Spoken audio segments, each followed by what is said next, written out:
Thanks, Mr. Chairman. Ms. McCabe, welcome. It's very nice to see you, and thanks for joining us today. Thanks for your service. You have a tough job. We appreciate your willingness to do it. For those of us who live in states, and there's actually millions of people in states that are already seeing the impacts of climate change, the EPA's proposal to regulate our nation's largest sources of carbon pollution has been, frankly, a long time coming. However, with any substantial regulatory action, there's always room for improvement. And while we strive for perfection, I think all of us strive for perfection, we know it's hard to achieve. So I look forward to working with our colleagues on this committee and in the Senate and the House, working with the administration and other stakeholders on trying to make sure that this regulation, as good as it is, becomes even better before it's finalized. One such issue I hope to address is inequities in the state targets. We had some discussion of this before, but it's my understanding that different states will have different targets based on feasibility, electrical systems, and other variables under the Clean Power Act. However, as written, I've heard from stakeholders that the proposal requires more of states that have already made substantial carbon reductions. Believe it or not, one of them is my state, Delaware. But require more of us than of states that have not yet acted. For example, Delaware's already made substantial investments in energy efficiency and cleaning up coal plant emissions compared to a lot of other states. These stakeholders have expressed that if this issue is not addressed, early action states may be at a competitive disadvantage. Have you heard similar concerns from other stakeholders? And if the answer is yes, is the EPA considering adjusting the state targets to address these inequities? If so, what are those possible actions? Yeah, thank you, Senator. This certainly is an issue that has been raised in comments from all different directions and from a number of different stakeholders, something we're paying a lot of attention to. In fact, we paid so much attention to it that in the fall we put out a notice of data availability identifying some of these issues that people had raised so that we could be sure to get as much input as possible on it. Our final rule it has to be founded in our authority under the Clean Air Act to determine the best system of emission reduction for this sector, and that's what we will be striving to do. But we're looking very closely at all of these things, and while I can't speak to what any final decisions might be, because the rule won't be final until June or midsummer anyway, I can assure you that we're looking hard at those questions. I mean, we certainly don't want a rule that will disincentivize states from moving forward with early actions. That would not be good, and so we want to make sure that we make as many adjustments as we can to, as you say, improve the rule while staying within the legal authority that we have. Good. There's a precedent for this. I think it's in Medicaid. For states that acted early in terms of increasing coverage under Medicaid, under the Affordable Care Act, they were actually put at a disadvantage, and I think we managed to fix that. My hope is that we can be sure to do the same thing here. I come at the issues that's before us today with a unique perspective. I was born, as a senator from West Virginia knows, in a place called Beckley. I don't come from a place called Hope. I come from a place called Beckley, West Virginia. Still have a lot of family in the Mountain State, and have an opportunity to go back there as recently as last month. But the importance that coal plays there in the livelihood for a lot of folks, not just in West Virginia, but other places, real to me. However, I now live and have the privilege of representing Delaware, which is the lowest lying state in the entire United States of America. And I understand that if we don't curb our power plant fossil fuel emissions over time, that significant portions of my state will be literally lost to the sea. In fact, some parts of it are already starting to be lost to the sea. Can you take a few moments to talk with us about how this rule might address both concerns?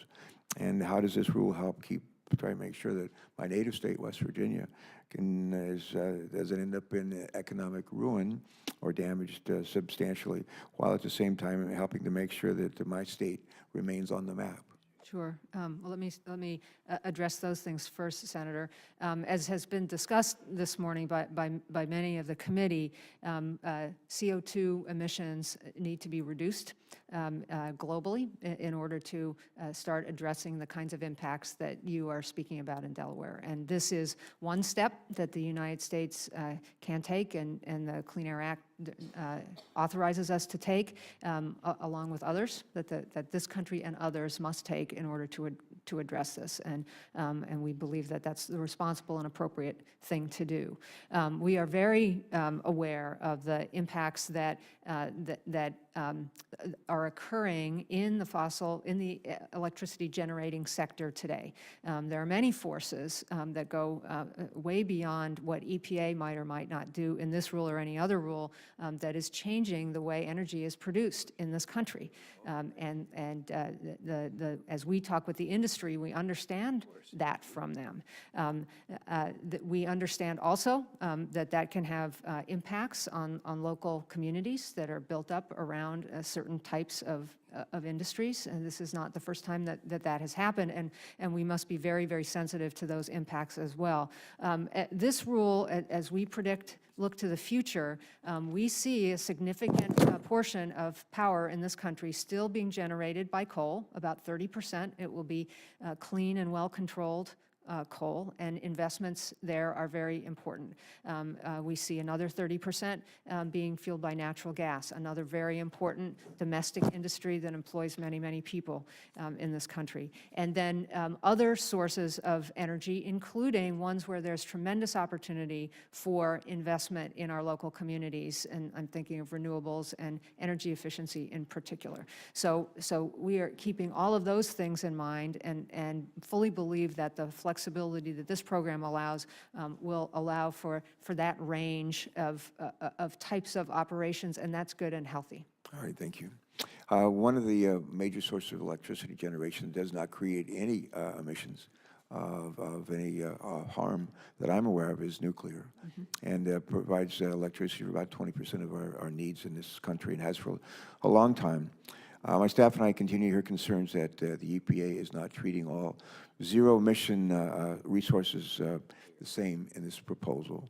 Specifically, we've heard that the proposal discounts nuclear generation and the state targets as compared to renewable energies, putting nuclear energy at a disadvantage to other clean technologies.